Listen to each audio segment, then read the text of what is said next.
तो गाइस अब हम शुरू करेंगे हमारे तीसरे सब टॉपिक से जो है पैटर्न्स ऑफ बायोडाइवर्सिटी। तो क्लास पैटर्न्स ऑफ बायोडाइवर्सिटी में हम सबसे पहला पैटर्न पढ़ते हैं लैटिट्यूडिनल ग्रेडियंट्स।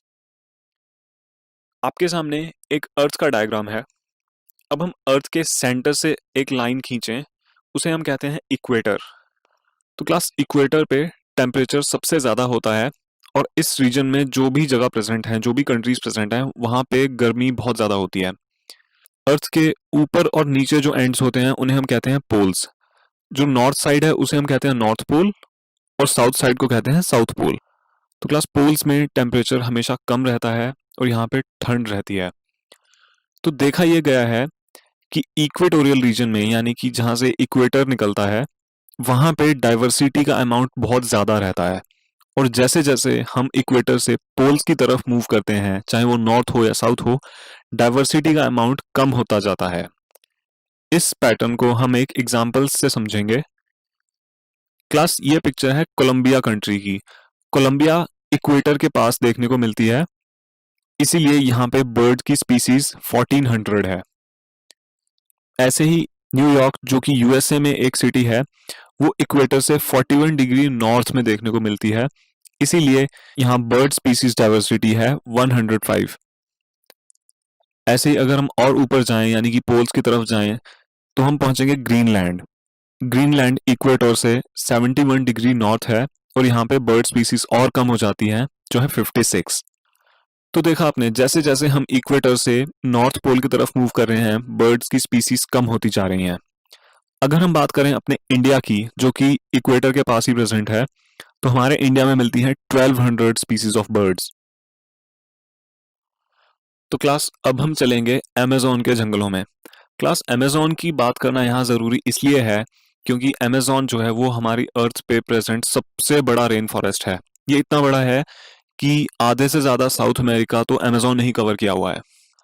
तो class Amazon rain forest system में हमें बहुत बड़ी बायोडाइवर्सिटी देखने को मिलती है, जो है 40,000 species of plants, 3,000 species of fish, 1,300 species of birds, 427 species of mammals, 427 species he amphibians की और 327 स्पीसीज हैं रेप्टाइल्स की।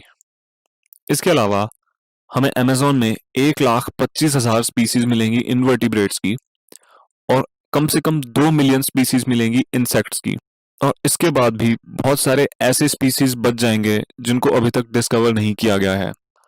तो क्लास अमेजोन में इतनी वास्ट डाइवर्सिटी होने के कुछ रीजंस हैं।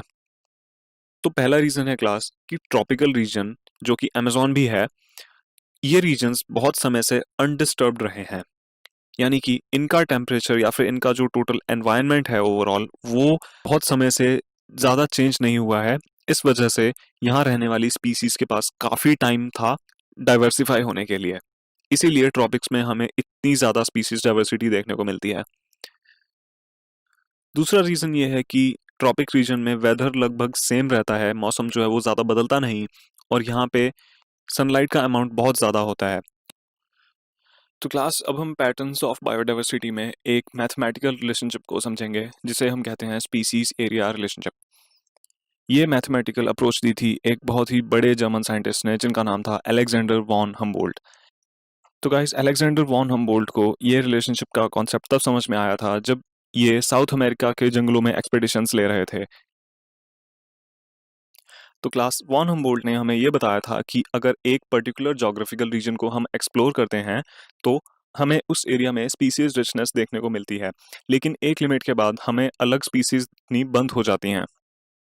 तो इस कॉन्सेप्ट को लेके वॉन हम्बोल्ट ने एक ग्राफ प्लॉट किया, जिसमें एक्स एक्सिस पे था एरिया और वाई एक्सिस पे था स्पीसीज रिचनेस। जैसा कि आप इस ग्राफ में देख सकते हैं क्लास, स्पीसीज रिचनेस एरिया के साथ साथ इंक्रीज हो रही है। ये जो ब्लू लाइन है ये इस रिलेशनशिप को डिपिक्ट करती है और हम इसे इस इक्वेशन से सिंबलाइज करते हैं, जो है s is equal to C A to the power z। वहीं दूसरी तरफ अगर हम इस रिलेशनशिप को लॉग और लॉग स्केल पे देखें तो इसका प्लॉट स्ट्रेट लाइन आता है, जैसा कि आप इस रेड लाइन पे देख सकते हैं। तो इस प्लॉट को हम log s equal to log c plus z log a equation से डिनोट करते हैं।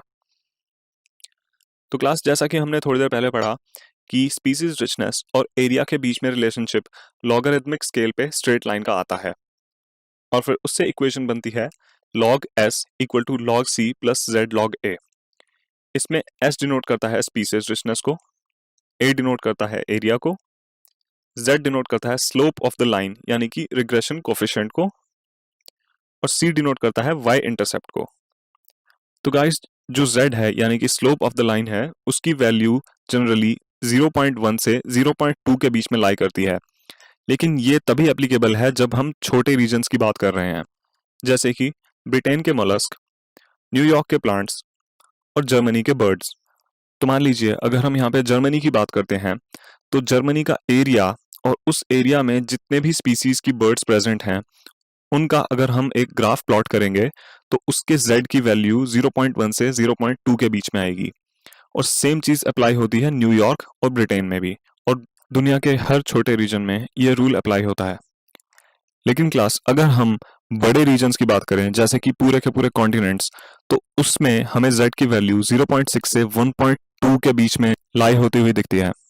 जैसे कि अफ्रीका और ऑस्ट्रेलिया दो अलग अलग कॉन्टिनेंट्स हैं और बहुत बड़े एरिया में फैले हुए हैं। अगर हम इन कॉन्टिनेंट्स के एक स्पेसिफिक स्पीसीज की बात करें जैसे कि हॉर्नबिल, हॉर्नबिल एक टाइप का बर्ड होता है क्लास।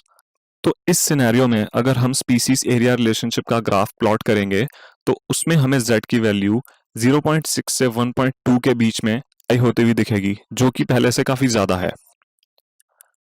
तो गाइस यहाँ खत्म होता है हमारा पैटर्न्स ऑफ बायोडाइवर्सिटी।